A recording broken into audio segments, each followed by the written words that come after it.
Okay, we're now a couple minutes after the start time, so we will get going. I want to thank you for joining today's webinar. My name is Jillian Holzer. I'm the Communications Manager with the Food Program here at WRI. Today you will be hearing from WRI's Food Program on practices that increase carbon sequestration in soils, also broadly referred to as regenerative agriculture, and why these practices have benefits for soil health and the environment, but have limited potential to mitigate climate change. Our experts will explain agriculture's connection to climate change, what the research says about regenerative agriculture's potential for reducing greenhouse gas emissions, and what this means for how to build a sustainable food future. Many of the points you will hear today are outlined in a blog we published on May 12th, as well as a chapter in our World Resources Report, Creating a Sustainable Food Future. And you will have the chance after the presentations to ask questions of our team as they dive into this topic. So there are, of course, different views on this issue. We look forward to getting to as many voices as possible and answering those points during the Q&A. Just to note that this webinar is being recorded and will be available on WRI's website afterwards. Turning to our speakers now, we'll hear short presentations and then open the discussion to your questions. So our speakers today are Janet Regenerative, who is Vice President for Research, Data, and Innovation at the World Resources Institute. Tim Searchinger, who is Research Scholar at the Woodrow Wilson School at Princeton University. He is also a Senior Fellow at WRI and author of numerous publications in top scientific journals related to land use, climate change, and agriculture, and he is the lead author of the World Resources Report, Creating a Sustainable Food Future, which was issued jointly by WRI, the World Bank, and the UN. We are also joined by David Powlson, who is one of the world's leading soil scientists and author of over 130 papers in peer-reviewed journals, plus numerous other publications. He was head of the soil science department at Rothamsted Research in Britain, where he is now the Laws Trust Senior Fellow. He is visiting professor in soil science at the University of Reading in the UK and Nanjing Agricultural University in China, and an associate editor of the European Journal of Soil Science. He was past president of the British Society of Soil Science. Some of his earlier work was enthusiastic about building soil carbon. He has since published several papers taking a more skeptical view. And our final speaker will be Richard Waite, who is Senior Research Associate with the Food Program at WRI and himself also a co-author of our World Resources Report, along with Janet, Tim, and others. So with that, let me turn it over to Janet. Thanks very much, Gillian, and thanks to everyone for taking the time to join us today. I'm going to kick off with 3 questions. What is agriculture's impact on climate change? What's regenerative agriculture, and how is it linked through soil carbon sequestration to climate mitigation? And then lastly, why did we write this blog? So let's start with the agriculture's impact on climate change. So here you see a visual. On the left, you see agriculture's contribution to global emissions in 2010, the yellow. And what we have to do is we have to close a gap between 11 gigatons. And that gap is the difference between emissions, projected emissions in 2050, the middle column there, and what we need to hold agriculture, to keep within the Paris Agreement. So the difference between 15 and 4 there, so 11 gigatons. And left unchecked, I want to make this point, left unchecked, agricultural emissions on a business as usual could actually eat up 70% of the world's entire carbon budget by 2050. So really critical that we address this. So let's move on to the contribution of agriculture. What are the sources behind that? So here on the left, you see again the 2 main contributions by agriculture to global emissions. So 14% in blue from production-related emissions and 10% from land use change. So it's about a quarter. Now that quarter of global greenhouse gas emissions, more than half are production emissions related. So that's a breakdown there, the circle on the right-hand side. And what you see here is almost a half of those production-related emissions are livestock related. In fact, 2/3 if you took into account the emissions associated with the crops that we produce to feed them. And the reason I put this up here is because the greater the greater the size of the emissions wedge, the greater the mitigation opportunity. So I want to underscore that the big ones here for agricultural mitigation are stopping further agricultural land expansion, which is good for soil carbon too. We want to keep the carbon that's in natural systems. And it's also linked to the need to have productivity. And then the other big area here is about reducing livestock emissions, either through consumption issues in high consuming countries or production. You're going to hear more about this from Rich later. So what's regenerative agriculture and how is it linked to climate mitigation? So I'll just start off by saying there's no university accepted definition, and almost every day that goes by I hear another topic that's sort of classified under this. In our blog, we focused on those practices that were aimed at sequestering soil carbon on existing agricultural land. So we included things like no-till, where farmers avoid ploughing and instead drill into the soil, directly into the soil, use of cover crops, the addition of manure, mulch, and crop residues. We didn't cover practices such as re-wetting peatlands or restoring marginal agricultural land to forest. They're very promising opportunities, but they're not on agricultural land. So we were focused on agricultural land itself. So what about the link to all of this to climate mitigation? So let me just say, soil is a huge reservoir of carbon. You know, it stores around several times the amount that's in the atmosphere. It's been declining for centuries, primarily because of factors such as conversion, native landscapes, overgrazing. So it's not unreasonable that some would think that restoring this large soil carbon is a big climate mitigation opportunity. And the thinking was that if farmers could adopt practices that increase soil carbon by retaining some of the carbon that plants absorb from the atmosphere, and in the process paying those for practices, so they become winners and supporters of climate policy, that's a win-win. So that's the thinking. It sounds good, but as you're going to hear from Tim and David, doing this at scale is not quite as easy. So let me just end by talking about why we wrote this blog. And I can assure you it wasn't to increase our popularity, judging by what's in my inbox right now. But there were two reasons. First, if you just move to the next slide, our report, Creating a Sustainable Food Future, which we issued jointly with the World Bank, UN, and others last year, actually devoted a whole chapter to this, chapter 30, to analyzing both optimistic and pessimistic claims on the potential to sequester additional carbon in agricultural soils. And while we found its potential was really important for things like climate resilience, its potential was limited in terms of soil carbon sequestration relative to that 11 gigaton goal, mitigation gap that I talked about earlier, and relevant to some of the other mitigation solutions that are on the table. And also, there are still significant questions around the science. So given this, we were concerned to see a growing number of business and government initiatives where agricultural soil carbon sequestration, increasing that, was the centerpiece of the efforts to reduce agricultural emissions. It felt like we're putting the cart before the horse here, the cart being the policy before we actually got the horse, the science, and the data figured out. And as my colleague Alex Rudy noted, he also noted in his recent Carbon Shock paper, we actually need more investment in both research and innovation. So I do think we need to look before we leap. And we need to focus in the short time we've got to stabilize atmospheric climate emissions, those mitigation approaches that can deliver the biggest carbon benefits at scale. And frankly, we can't afford a repeat of bioenergy. The climate community, including WRI, jumped on that bandwagon before the science was settled.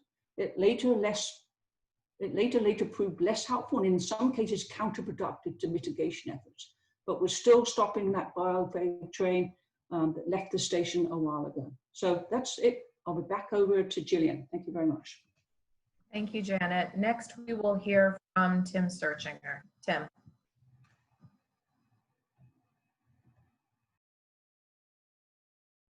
Thank you, Gillian. If you could pull up my slides. The first thing I want to emphasize is this question of what is the definition of regenerative agriculture and even soil carbon.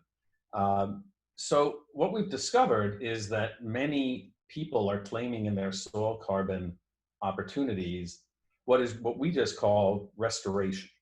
And forest restoration, riparian buffer zones, restoring peatlands, all of which we think are very important. And whether you call them regenerative agriculture or not, the point is that the practices, what we need to do that is, first of all, to produce more food on the same land, hold down demand, shift diets, so we can free up land that can do that. And that's not what we would think of as practices for increasing the carbon in working agricultural lands. So we think these are very important. And some of you may be aware that Keith Powlson and others kind of wrote a comment on our blog, and that they talk about the potential to do this, and no one doubts that. If you take cropland and you restore it as forest or pasture, you are going to sequester carbon in soils as well as in vegetation. But that's not what we're focused on here. The question is the ability to get carbon into working agricultural lands. Now, if you go to the next slide, at a simple level, if you want to get more carbon back into soils, you actually have to add more carbon, or you have to reduce the amount of carbon that's being lost, right? So it's as simple as that. And for a long time, strategies focused on reducing carbon from being lost through no-till, and that has become more problematic. I'm going to get into that. A lot of what people are talking about now is adding more carbon. So let's look at those possibilities. Next slide. So the issues we have are that a lot of what people think of as adding more carbon isn't adding more carbon to the world. It's just taking carbon from one place to another. And there have been a lot of, most of the analyses don't really look at the feasibility of doing this, and plus a lot of uncertainty. So I'll talk on those. Next slide, please. So, for example, a lot of papers are focused on the idea that if you add manure to soils, you will increase soil carbon, and that's certainly true. The problem is that there's only so much manure in the world. And with a few exceptions, all of that manure gets deposited on some land. Not always well. There are lots and lots of good reasons to improve the manure management, to use manure better. But increasing the total amount of soil carbon in soils in the world is not one of them, because that carbon gets deposited somewhere. And that's also one of the reasons grazing has benefits, which is you're depositing the manure on grazing land, is one of the reasons. And there are lots of reasons for that, but if you didn't do that, that carbon would generally be deposited somewhere else. Next slide. And by the way, so that again, in this Powlson letter, they point out that that's agree. They think that's a straw man, but in fact, I think there are huge numbers of papers and just more general claims where people focus on that as the strategy or a strategy. And so we appreciate the fact that there's agreement that that's just moving carbon around. Crop residues is another example.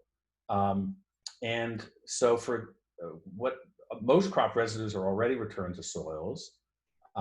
Some are removed but are used for animal feed, as in Africa. So what are you going to do with that? You're going to have to come up with more animal feed. Maybe that's in the strategy, but that's going to require more land. So the actual net effects are ambiguous. It is true that we burn a certain amount of crop residues, and there are tremendous reasons to try to reduce the amount of burning, above all air pollution, and there's also some methane and nitrous oxide and other air pollutants that are created by that. But we did a calculation in our chapter for the World Resources Report, and the amount of potential carbon that would be saved, even if we managed to eliminate all residue burning, is extremely small. I think 70 million tons of CO2. And there are enormous practical challenges. We're totally in favor of that, but that's just not going to be a big number for carbon. Next slide. Some papers, there's been a suggestion that you can achieve carbon neutral beef in Europe by actually reducing stocking rates so that you actually get more soil carbon according to those analyses, which is, I'm not 100% sure that's true, but assuming that's true, the problem is that you're producing less beef. And you got to produce that beef somewhere, and the world even though we're big advocates of reducing beef consumption, the world's likely to increase its beef consumption by a lot, even if many of us reduce our own. And so you're again robbing Peter to pay Paul. You may get more soil carbon here, but at the expense of more land conversion elsewhere. Next slide, please. A lot of people talk about the idea of the benefits of integrating livestock, and that can mean a lot of different things. But a lot of the time people are saying, well, what if we have a rotation of grazing in with our cropping? So here you see you go from a cropping system to one where you have crops and pasture, and then you're going to gain some carbon because you now have more grasses with deeper roots. And that's true. But to produce the same number of crops in general, you're going to then have to take some other pasture and turn that from pure pasture into pasture and cropland. So whether you could avoid this might be the case if you could get large productivity gains from this, and there are probably some places where this might be true, but there's no general showing that this is true, and probably you'll have less carbon benefit from the grass itself because you're plowing it up periodically. Next slide. This is not to say that this is not a valuable practice in many places, particularly where you've got grazing systems, but it's just not going to be the big ticket item because you're, again, robbing Peter to pay Paul. Next slide. Biochar is something that people are interested in. Sometimes you see really large estimates of the potential from biochar, but those large estimates generally assume that you're going to basically chop down trees and turn it into biochar. And that has a land use cost. We think that's a bad idea. You can make biochar from crop residues, and if you did that, you would increase the percentage of carbon from those residues that is persistent in the soil. But no one has come up with an economical way to do that right now. And if you did it really at a large scale, you're actually losing some of the advantages of actually having some of the nitrogen cycling in and out of those soils. Next slide. No-till was a big focus, and there were a lot of estimates of huge soil carbon gains. The science then unfolded that that was probably not as true at depth. You're at best getting small carbon gains, but we focus on the practical challenges, which are that in the US, for example, maybe 15% of no-till of farmers even have no-till for 3 years. Almost all farmers plow up their no-till not that infrequently, and then you're going to lose basically the carbon that you've saved. And on top of that, despite promoting no-till for a long time, this is a paper we cite, there's a lot of farmers for whom it decreases yields. So for some farmers it increases yields, for others it doesn't, and that's a huge feasibility limitation. Again, it's a good practice, but the likelihood of getting sustained carbon from that is very small, and we have a calculation that shows that even in the kind of most optimistic scenario globally, it's not a very big number. Next slide. Another big challenge is that people forget is that to create stable carbon in soils, you have to go through a microbial process where you end up with a balance of carbon and nitrogen that's typically around 12 parts to 1. 12 parts carbon to 1 part nitrogen. So if you are in Africa or places like that where you don't even have enough nitrogen to feed the crop, you're not going to build carbon in soils. And this is a big limitation. We can talk about this and the total amounts that you can get. Now, it is true that in the US and elsewhere we have surplus nitrogen, but the reason we have surplus nitrogen is because it escapes. It escapes into the air, it leaches into groundwater. If you can hold that from leaching, then you have extra nitrogen to build your soils. So cover crops are an example of something that can do that. That's also probably why perennial grasses would work. But again, it's a significant limitation that hasn't been factored in. Next slide. Now, the big issue is this. People have all seen these huge estimates of carbon potential. And the question is, soil carbon potential, where do those estimates come from? So this is the lead paper of the 4x1000 initiative that the French have made, where they're claiming the ability to get maybe 9 gigatons of CO2 removed into soils every year. Now, if you look at what that methodology is in that paper, what they do is they list large numbers of practices or papers where you've had some soil carbon gain. And the rationale is soils can store more carbon. There are practices that can increase carbon. If we assume that everybody does all these practices, we can store more carbon. And there's two problems here. One is when you actually look at those papers, many of those papers are in the robbing Peter to pay Paul category.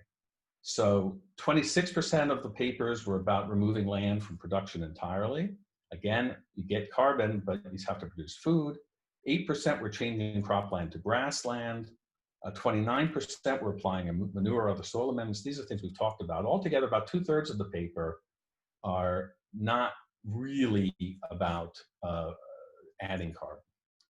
But the broader problem is this. It's not really a sound analytical approach. And I'll be a little flip in this, but imagine if somebody said to you, banks can store more carbon. There are ways for people to make money. Therefore, we can all be richer. Or banks can store more carbon. Lawyers and doctors get paid a lot of money. If we all became lawyers and doctors, we could all be richer. That's not an analysis of the actual feasibility and potential for doing things. And just listing the fact that there are practices that on their own can do this is not an analysis of the feasibility of doing that. So at the end of the day, we just, looking at all of these things, we concluded that this was not the most fruitful avenue. And the exciting point is that there are lots and lots of other things that we can do. Now, next slide is, and some of those other things are things that are important that may build some carbon. So we're big believers in cover crops, in part because they help deal with nitrogen pollution. They probably will store some carbon.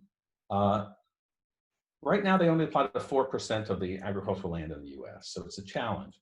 We should be promoting cover crops, but we shouldn't be relying on that for the soil carbon gain. Similarly, improved grazing practices in the world have enormous benefits. And the biggest benefit is that you get more output per hectare, so you don't have to clear more rainforest. And many of them will, if you improve productivity, are likely to store some carbon too. I work a lot on these silvipastoral systems in Colombia, and they're fantastic, and they will store carbon too, but they're only on less than 100,000 hectares out of 30 million hectares of land. So we want to be promoting that, and if we promote that, we'll get some soil carbon. And another example is just increasing our output per hectare. So sometimes that might be, for example, decreasing fallow, so we can actually grow 2 crops in 2 years instead of 2 crops in 1 crop in 2 years.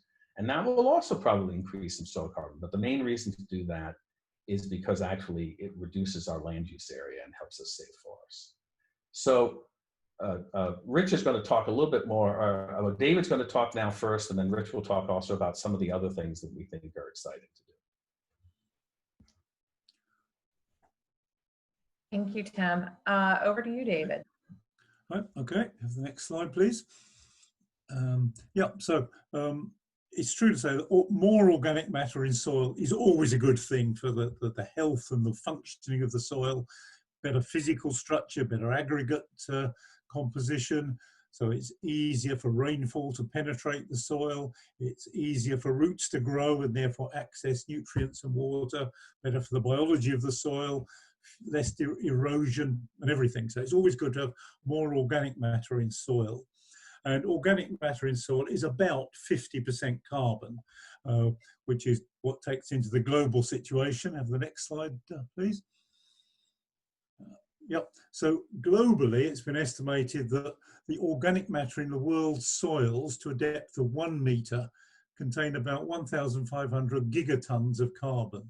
That's about twice the amount of carbon that's in the CO2 in the atmosphere and about 3 times what's in vegetation, you know, forests, trees and so on. So a big message to me out of that is don't lose that big stock that we've got.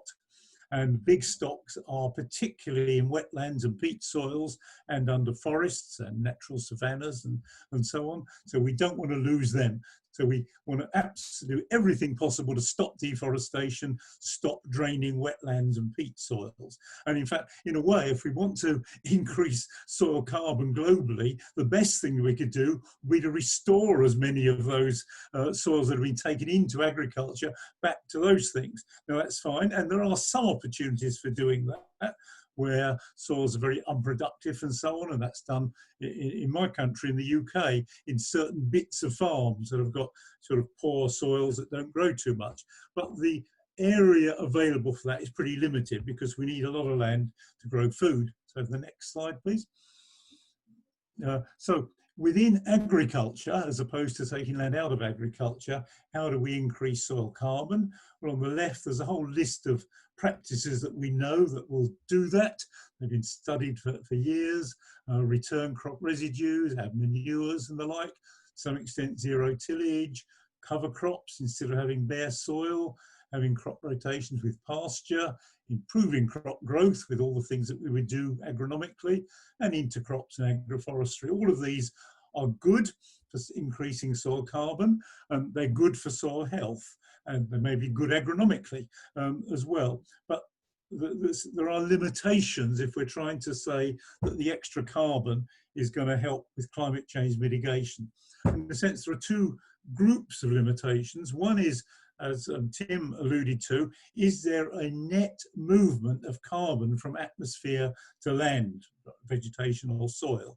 And with some, that's not the case. With zero tillage, for example, the biggest effect is concentrating the extra carbon near the soil surface, so it's a bit less deeper down. Although in the long term, there is a tendency to accumulate some extra carbon under zero till, so it is good. But with manure, as Tim commented, you've got manure anyway, you're moving it from one place to another, so it's good for the soil, and there are ways of using it more efficiently, but just showing that adding manure increases carbon is not sequestration in the sense of slowing climate change. The other things to remember are that soil carbon reaches a maximum content. It doesn't go increase forever. So the rate of increase, whatever you do, slows over time. It's potentially reversible. Let's say you were doing zero till or cover crops and you stop doing it, then soil carbon will go down a bit, go down again. And also, again, as Tim said, you do need nitrogen and phosphorus to accompany carbon that's built into organic matter. In some situations that's not a problem if you've got excess nitrogen, but in many places in the world you don't have that. The other group of limitations are, can that management be widely practiced? And there's 2 points there. One is that some of them are already widely practiced. So sometimes when estimations are made of saying, if we did this everywhere, well, we're doing it in half the places already. So you're already half there. So for example, in South America, zero till is very, very widely practiced. So there isn't a huge scope for increasing it. And with crop residue retention, in my country, about 50% of all cereal straw is already returned to the soil. And the other half is actually used for animal bedding anyway. So again, they're often not little scope. There's practical limitations for doing things. So what it's already done, or there are practical and economic reasons why farmers can't do it. Now, some of those limitations are tackleable with policy changes and things, but they're not easy to do. So it's not a simple thing. So the next slide, this is my last one. So my sort of little summary there is, in terms of soil carbon, let's avoid further losses of carbon from land through absolutely limiting deforestation or the drainage of wetlands and peats. Where we can, we could return some areas of land to the natural state, good for building carbon, but I would suggest really pretty limited areas. Then within agriculture, let's aim to increase soil carbon by the practices that I've listed there. There'll be different ones for different places, but the main thing that we're going to do there is improve soil health and the resilience of our agricultural systems against bad weather, and in fact including resilience for climate change, if you like, adaptation, if you like, and climate change mitigation I would see as a co-benefit, not trivial, but it doesn't seem to be the main reason for doing it. And finally, I would say improving the efficiency of use of nitrogen in our systems, because there are big greenhouse gas emissions, particularly nitrous oxide, associated with nitrogen use, particularly fertilizers, but also manure. So there's big scope for improving things there. And finally, I've got a quote from a recent paper which is talking about carbon sequestration. Again, it's another paper that I think is a bit optimistic, but I agree with their statement. They say soil carbon sequestration is not an alternative to emissions reductions, but an additional opportunity, and it should be neither dismissed, which I'm not doing, nor exaggerated, which I think it often is. Thank you.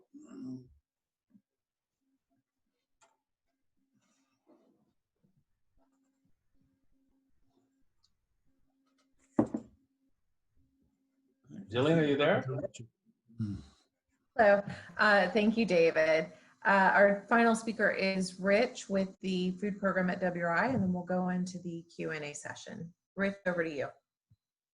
Great, thanks, Jillian. So the question from all of this then remains, so what can we do now to mitigate climate change in the food and agriculture sector? And so as a reminder from what Janet showed before, about a quarter of global greenhouse gas emissions come from the agriculture and land sector, including about 7 gigatons of CO2 a year from agricultural production. You see exploded into the pie on the right, from livestock and fertilizer, rice production and energy use, and then another 5 gigatons or so per year from land use change, you see in the bar on the left there. And these emissions under business as usual are set to rise as the global population grows toward 10 billion people by 2050. Next slide, please. So fortunately, there are many other solutions beyond just sequestering soil carbon to reduce greenhouse gas emissions from the land sector, from farm to fork to forest. And our Creating a Sustainable Food Future report identified a number of solutions that could ensure 10 billion people are adequately and nutritiously fed while reducing agriculture's greenhouse gas emissions from about 15 gigatons of CO2 under business as usual in 2050. So that's your yellow bar on the left. That's 9 gigatons from ag production, about 6 gigatons from land use change, toward net zero, which is where we'll need to be to keep warming below 1.5 degrees. So we identified more than 20 solutions and we organized them into this 5-course menu. Could you go back to the last slide, please? So you can see these different colors here. So in the red, we're talking about reducing growth and demand for food and other agricultural products, doing things like reducing food loss and waste. About a third of all food produced is lost or wasted between the farm and the fork. Shifting high meat diets towards plants. In the dark greens, we have increasing food production without expanding agricultural land, and this is going to be done by further accelerating agricultural productivity gains through things like crop breeding and improving land and water management.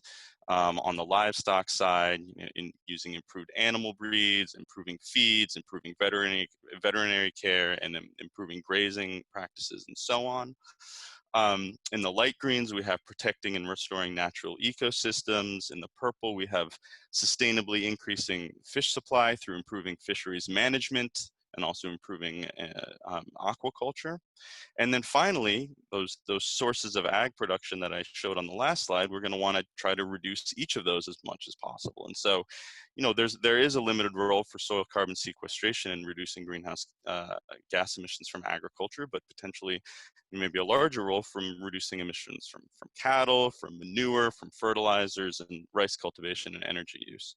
So David noted that there's not much space for ecosystem restoration right now as the global population continues to grow and agriculture continues to expand into tropical forests. So a main theme of our report is the need to boost and accelerate productivity and reduce agricultural land demand, which could allow agriculture to finally stabilize its land footprint and then ideally shrink it and open up some space for ecosystem restoration. When we're thinking about restoration priorities, Tim showed a picture of peatlands.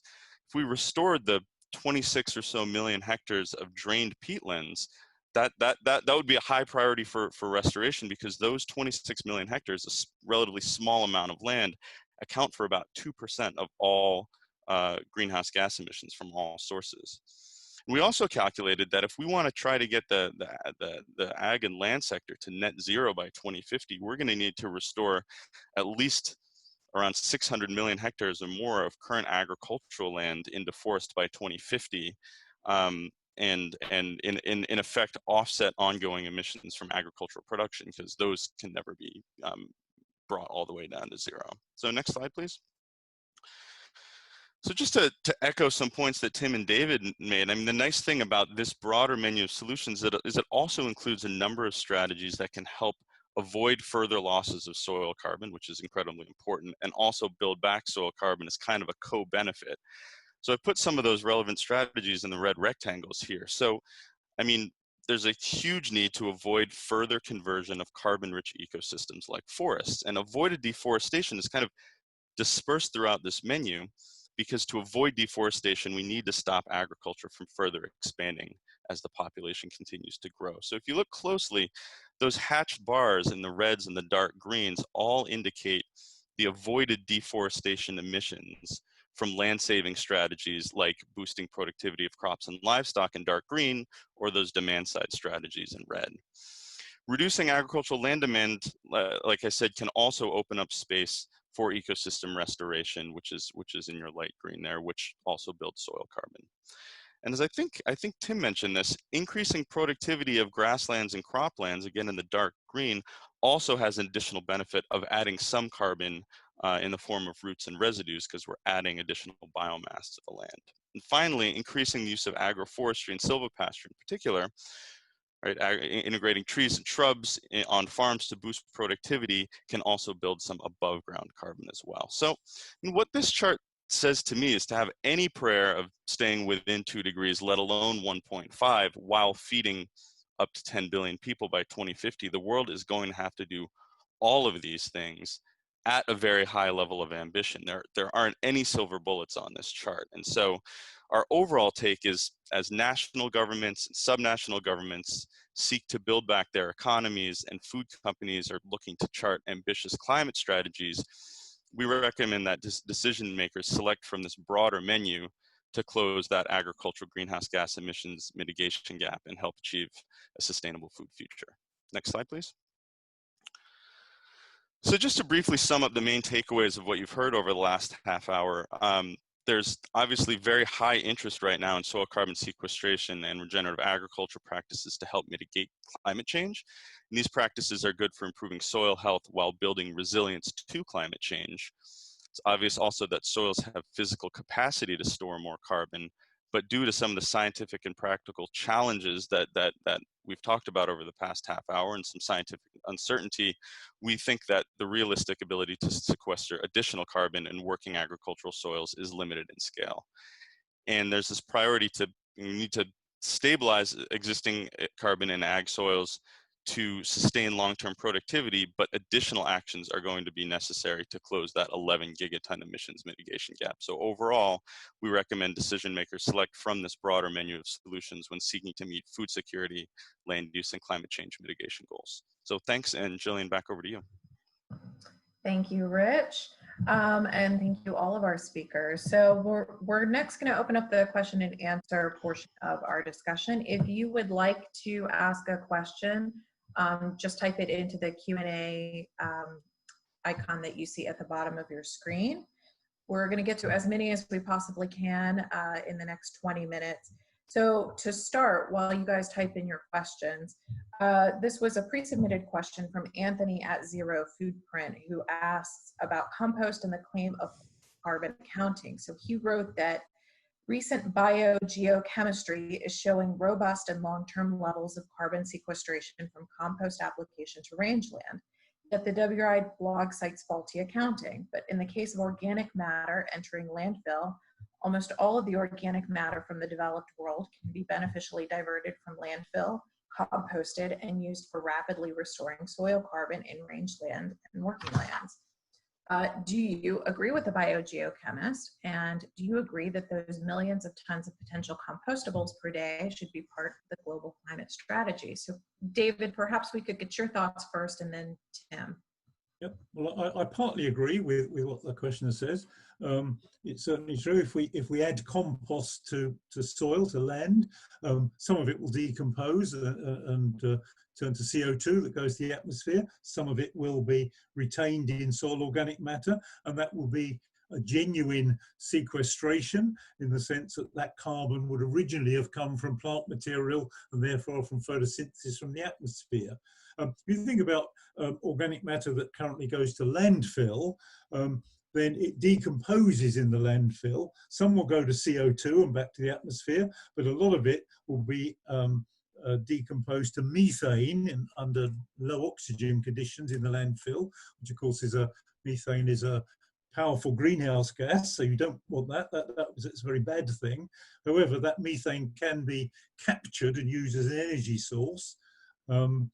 If instead you use that organic waste to make compost aerobically, again, during the composting procedure, quite a lot of the carbon in it will go off as CO2 to the atmosphere, so be recycled, but you would have the compost at the end, which is a valuable sort of soil improver, as well as causing sequestration. So that's a good thing to do. The other thing you can do is, of course, use those organic wastes in an anaerobic digestion form, and then and catch the methane and deliberately use that as an energy source, and then what's called the digestate itself can be added to soil and is a source of organic matter and nutrients. So these are all good things to do. So I would support them. Maybe a scale issue, I think Tim will talk about. But also there are practical things like the collection of such waste, avoiding unwanted things in them. I think bits of tin can and glass and plastic get into them as well. So I think there are scaling issues as to how much is actually available as well. So yeah, that's all I'm going to say is that we just did a quick calculation. Very generously, there might be 20 million tons of carbon in municipal solid waste in the United States. And so if even half of that stayed in soils, which would be extraordinary, it's 10. It's just not a big number. So it's a very valuable thing to do, primarily for the reduced methane, but it's a small number. It's not going to be a big soil carbon, even if you manage to magically get all of it into soils. Julian, back to you. Thanks, Tim. Our next question I'm going to direct to Janet and Rich if you've got thoughts on this. So the blog suggests that adopting these practices on agricultural lands in industrialized countries might lead to increased deforestation in developing countries. Might that not send a message that the moral choice is to maintain conventional agriculture practices? Janet, do you want to take that one, and then Rich? Rich, can you go? You faded out for me. I didn't hear you. I mean, I don't think I think there's a bit of a false dichotomy there in terms of sort of industrial practices versus natural practices. When I think back to the menu I shared on the last slide, I mean, we're in favor of all kinds of things, from increasing agroforestry and along with, increasing crop breeding and everything on the consumption side. So again, the world has to do so many different things to be able to feed more and more people while reducing emissions more and more. We don't want to take any solutions off the table. I don't know if any others have anything to add there. That's right. Thank you. All right, let's go to a question that came in from Betsy Taylor at Breakthrough Strategies and Solutions. And Tim, I'm going to direct this one to you. She wrote that the state of California is already paying farmers to sequester carbon in soils, and many other institutions, such as the National Academy of Science and IPCC Land and Climate Report, found that we can and must sequester carbon in soils. Are all of these institutions, guided by soil scientists, faulty in their analysis of the potential of soils to play an important role in mitigation of the climate threat? Yep. And I think the full question also talked about the FAO report in 2017. So two things. One is, if you look at those papers, a lot of them are combining different things, some of which we agree with. So for example, they're talking about peatland restoration in the context of this soil carbon issue. They're talking about avoiding deforestation sometimes as part of this. And so we obviously think that that is a big number and we're in favor of that, but that's not what we're focusing on here. With regard to whether or not, why is there so much focus on this? And I'll say, let me offer maybe a contrasting view, which is as follows. There are a limited number of countries that are seriously trying to reduce their emissions from agriculture. And I'd include in that Denmark and New Zealand and Ireland. And they have kind of serious plans to do that. And in none of those countries do you find there's virtually any focus or very little focus on soil carbon sequestration. So when pushed to shove to actually achieve something, people start focusing on the the most realistic opportunities, including removing peatlands, for example, or restoring peatlands. The history of this goes all the way back to the 1990s. And I was at the Environmental Defense Fund when there was the original focus on no-till as soil carbon sequestration. The Chicago Board of Trade for a while had these offsets paid for there. And the reason people were focusing on at the time was they didn't really identify a lot of other alternatives. And a lot of the people you'll talk to who have focused on soil carbon sequestration, that's the only thing they think you can do, or the main thing they think you can do. And there are huge other things that can be done. And I think that as people focus on what really can be done, which span the gamut from things that people would think of as sustainable agricultural practices to things that are very high tech, I think that they realize that there's a lot more to focus on, that it has actually higher real return. Yeah. Our next question, Rich, I'm going to direct this one to you. It's from Peter Bick. I'm sorry if I'm mispronouncing your name, Peter, from ASU. And he asks, since profit per acre is for the benefit of the farmer, did you look at profit per acre instead of yield per acre? Tim, actually, could you answer that one? Yeah, I mean, so there are no question, there are some times when reducing yield per acre can be more profitable and for certain types of farming, and we'll expect farmers to do that when that happens. But if we're focused on climate mitigation and we need to produce more or less 50% more food to feed 10 billion people by 2050, we need a lot more output per acre. And so from a mitigation standpoint, that's one of the key things we have to focus on. And again, some of those are kind of in the sustainable camp. I mean, 2/3 of the world's agricultural land is grazing land. And there are huge opportunities to improve the productivity of grazing land, to graze better, rotational grazing, silvopastoral systems. More or less, I've been quoted as saying the fate of the planet depends on how well we improve our grazing.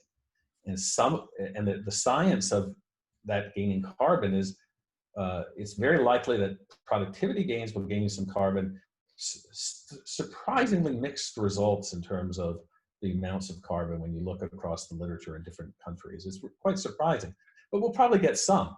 But the point is, it's so valuable anyway, that's what we should focus on. So we should identify those things where we know we can get a huge benefit, hopefully some soil carbon benefit. But the bottom line is, if you're going to produce more dairy and beef without clearing rainforests, you're going to have to graze better. And so that's a huge reason to do it without having to exaggerate the soil carbon gains. Could I comment on that? And there's a related things that all of the sort of practices we've been talking about in regenerative agriculture, I'm more familiar with the phrase conservation agriculture, are usually good in themselves. They're good for soil carbon, and they're good for soil health, if you like, and for sort of resilience of the agricultural system. So it's good to promote these for those reasons. They're sequestering some extra carbon that could be good for climate change, but again, I think the main thing is not to exaggerate the scale of that. But yeah, they're probably going the right direction, but my concern is if we exaggerate them and say how very big they are, it can take the pressure off our politicians and our policymakers for decreasing emissions from in other ways. So my main, I think, concern now is to promote many of these practices for the good of the health and the functioning of the soil and of the resilience of our agriculture of the future. And if there are some climate change benefits, which there are some, that's great, but that's almost a co-benefit, not the main reason for doing it. Thank you, David. We're getting a number of questions, both about the rebuttal that came out to our blog and also funding for WRI's research on this topic. So, Tim, I'm wondering if you could speak directly to the rebuttal, and Janet, you as well, if you could share your thoughts on that, and then also talk about funding for our research. Yeah. So if you look at the code rebuttal, as I said, 2/3 or two of the key comments we agree with. We're just not sure what the significance of that is. One is there is the potential it's very important to do things like restore peatlands and save existing carbon, and there's potential to store carbon in those ways, and we agree with that. We just don't, that wasn't the focus. We don't think that's what we're talking about with regenerative agriculture. We also, they also agreed with us that just moving manure around or lots of these things that add more carbon is not actually going to be a net gain. They somehow thought that that was a straw man, but I think if you actually look at the literature on this, it's not a straw man. It's a huge part of most people's, or many people's discussions of these issues. And then you have things like this, like people bring out the so-called white oak example where you got a lot of soil carbon gain. There was a question there. Well, white oak is a case where you took cropland out of production and you turned it into grazing land. And that will unquestionably sequester carbon. Probably those numbers, I'm extremely doubtful of the size of those numbers, at least as a sustainable number, but for reasons we could talk about. But the point is, there's no question you can do that, but we have a certain demand for crops. And so there are places where that makes sense to do that, and that was apparently a marginal area. But that's not something that's going to scale at a massive level. And then they also, in that rebuttal, essentially agreed with us that some of these estimates are exaggerated, and they thought that they had some estimates that were less exaggerated. And they don't really talk about that there. And I guess the thing I would say is that we don't really, that may be where we disagree. And most of the estimates, most of the large estimates, so you see these papers cited, they almost all go back to this one study that was done in 2007 by something called the FASM model, Global FASM model, that came up with these numbers for carbon sequestration. It was very limited evidence that could go into that. They were supposedly making estimates even of economic potential, and I guarantee you nobody really knows the cost of doing many of these practices. Plus the science changed a great deal since 2007. And a lot of those things as well they were mixing peatland restoration with other activities. So I think that there's kind of almost all of these things go back to that one paper, which is a rather weak analysis. So we looked at the numbers again.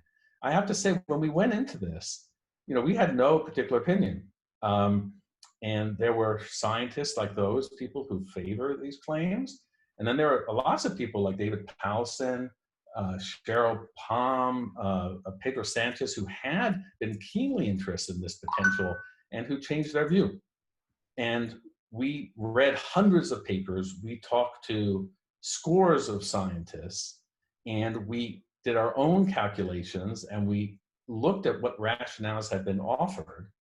And we concluded that basically the Powlsons of the world were more or less correct, and added some of our own numbers. And so that's basically the story. And I think that one of the differences is, to be frank, some people think it's just fine. It's like, how much hope do you want to put in that, right? Well, and some people think, well, maybe you're right. Maybe this is a very unrealistic technical potential. but at least it's worth trying.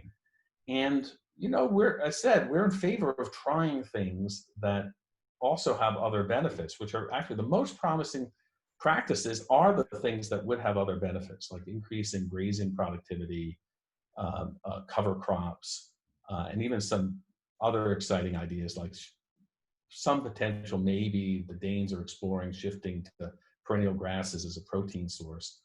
All of those things are exciting, but those are things we should do anyway.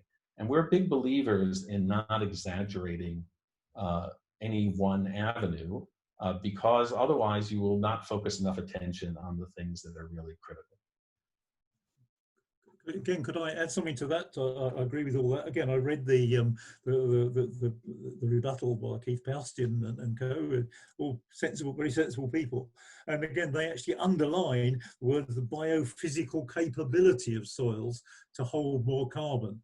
And that's fine, but in a sense, it's almost not the biophysical capability or the potential that counts. It's what is actually achievable in practice, which is important. Yes, we can be bold and we can try things that may not be immediately economic now. We can change policy changes and so on to make things achievable that don't seem achievable now to some extent. But let's promise, promise the earth, excuse the pun, if we really can't do it. That's okay. Yeah, let me just jump in with the funding question. That was a good one. And quite frankly, whenever I read something I don't like, I always go and look to see who the funders was. So we do have a list of the funders for the World Resources Report. You can see it on the acknowledgement page. There isn't actually any corporations there. It was mostly the generous funding from our development partners, WRI Netherlands, Ministry of Foreign Affairs, Danida, and the Swedish International Development Agency. As far as WRI goes, yes, we do take funding for corporations. You can again see the list of those on our website. And we do have guidelines to ensure that any corporate funding we take does not affect our independence and integrity. And I just might say that a lot of funders are unhappy with this blog in some ways because so there's no issue of us sort of pandering to our donors. Our work is mission driven, and we have a unit that actually oversees the independent of the programs, the peer review processes. Thanks. Thanks, Janet. This next, Julian, I just saw one question from Keith Powlson that we wanted to give him a chance to answer one. And given the time, let me just restate it. It is that are we suggesting that adopting soil conservation practices in industrialized countries is going to lead to increased deforestation in developing countries? And the answer is no, in that there are plenty of practices that are not going to decrease yields, and that can be good, and like cover crops, and certainly increasing grazing productivity can boost yields. And so there are plenty of good things we can do. However, a lot of the estimates of potential do not take into account the effect on productivity. So you have the fact that people say, well, what if everybody in the world did no-till, not reflecting the fact that for some farmers, probably many farmers, maybe most farmers, there is a yield hit.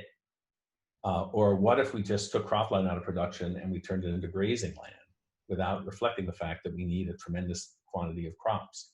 So the problem is, it's not that we're saying that these practices necessarily reduce yields, and many can, in fact, boost yields somewhat if done right. It's that the estimates of the potential to extend them everywhere do not take account of these yield effects. And there are differential yield effects, or the fact that you just can't turn huge amounts of cropland into grazing land. And so, or just take lots of land out of production, which is, again, a huge part of the estimates in many papers.